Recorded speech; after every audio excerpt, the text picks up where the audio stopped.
እንቅልፍና ዕድሜ ከተሰኘው የበእውቀቱ ስዩም ሥራ ስሜት እንዲሰጥ አድርገን የሚከተለውን ቀንጭበነዋል። ስለ አባቴ ላውራ። አባቴ የሌሊት ተረኛ ዘበኛ ነበር። የመንደራችን የህብረተሰብ መምህር ድህነትን በሶስት ደረጃዎች ቁልቁል ይመድቡታል። ድሃ፣ ሰቀቀናም ድሃና ጋሽ ተመስገን ብለው። ጋሽ ተመስገን ማለት አባቴ ነው። አባቴ ምንም ዘበኛ ቢሆን ከጥበቃ ባስተረፋቸው ሌሊቶች 12 ልጆችን መውለድ ችሏል። የደብራችን ቀሳውስት አዳዲስ ወንድሞችን በማጥመቅ ተጠምደው ለፍትሃትና ለመክፈልት ጊዜ ስላላገኙ አባቴ መውለዱን አቁሞ መስገድ እንዲጀምር ባያሳስቡት ኖሮ በአገራችን አንድ አዲስ ነገድ መፈጠሩ አይቀርም ነበር። አባታችን ዘበኛ፣ እናታችን የዘበኛ ሚስት ስለነበረች እኔና ወንድሞቼ እንደማንኛውም ድሃ ኢትዮጵያዊ ጠግበን የምንበላው የዓመት በዓል ቀን ብቻ ነበር። ወላጆቼ እኔና ወንድሞቼን ቀን ቀን ወይ ወደ ቅዳሴ ወይ ወደ እንጨት ለቀማ ወይ ወደ ተማሪ ቤት ይልኩናል። ከማስቀደሳችን እንጨት ከመስበራችን ፊደል ከመቁጠራችን በላይ የሚያስደስታቸው ቤቱን መልቀቃችን ነው። ቀን ቀን ቤቱ ባዶ ስለሚሆን ከመውለዳቸው በፊት የነበረውን ጊዜ ስለሚያስታውሳቸው ለመውለድ የሚነሳሱ ይመስለኛል ሳስበው። አቤት ማታ ግን ጭንቅ ነው። ሁላችንም ከያቅጣጫውን ፈልስና ቤቱን የጥምቀት ጃን ሜዳ እናስመስለዋለን። እናቴ እኒህ ልጆች እኔ ነኝ ወይስ ጨለማው ነው የወለዳቸው ሳትል አትቀርም።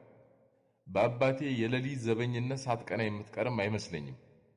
እሱ ምን አለበት በሥራ አመካይቶ ከልጆቹ ያመልጣል ስትል ሰምቻለሁ። እንግዲህ ማታ እናታችንን እንደ ጭስ እንከባትና ከ12ታችን ማን ደፍሮ ራት እንደሚጠይቅ ባለማወቅ እርስ በርሳችን ስንተያይ ታየንና ትነቃብናለች። ሳይቀድሙ ይልቅደም ብላ ነው መሰለኝ ተረት እየፈጠረች በላዩ ትተርክልናለች። ተረት ባለቀባት ጊዜ ደግሞ ሁላችንንም በየተራ ያስነሳች ትመርቀናለች። በወንጌል እንደሰማነው ከሆነ ጌታ ለ12ቱ የሚተርክላቸው አሳ መጥቀባቸውን ካረጋገጠ በኋላ ነው። እናታችንም የተጣደው እስኪበስል እንጂ ለራት ማስረሻ የምትተርክልን ስለማይመስለን ስናዳምጣት እንቅልፍ በየተራ ይጥለናል።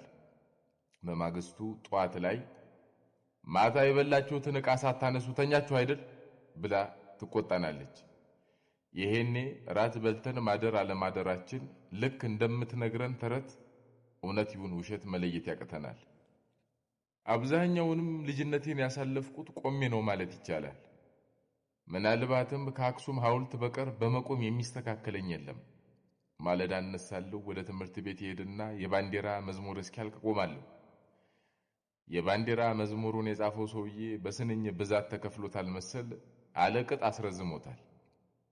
ከትምህርት በኋላ እናቴ ወደ ቤተክርስቲያን ትልከኛለች። በቅዳሴ ሰዓት አዛውንት ምዕመናን መቋሚያ ተደግፈው ወይም ግድግዳው ላይ ዘመም ብለው ጸሎት ሲያደርሱ ያለው ባለመቆማቸው የሚቆጣቸው መልአክም ሆነ ካህን አልነበረም። እርጅና ያያችሁ ጥቅም አለው። ድካምን በገሃድ የመግለጽ መብት ያጎናጽፋል። ወጣቶችና ልጆች ግን ለ3 ሰዓታት ያህል እንድንቆም እንገደዳለን። ለ3 ሰዓት ያህል ቆመን እግራችን እንደ ሸምበቆ ለመሰበሩ እግዚአብሔር ስለመኖሩ ማረጋገጫ ይመስለኛል።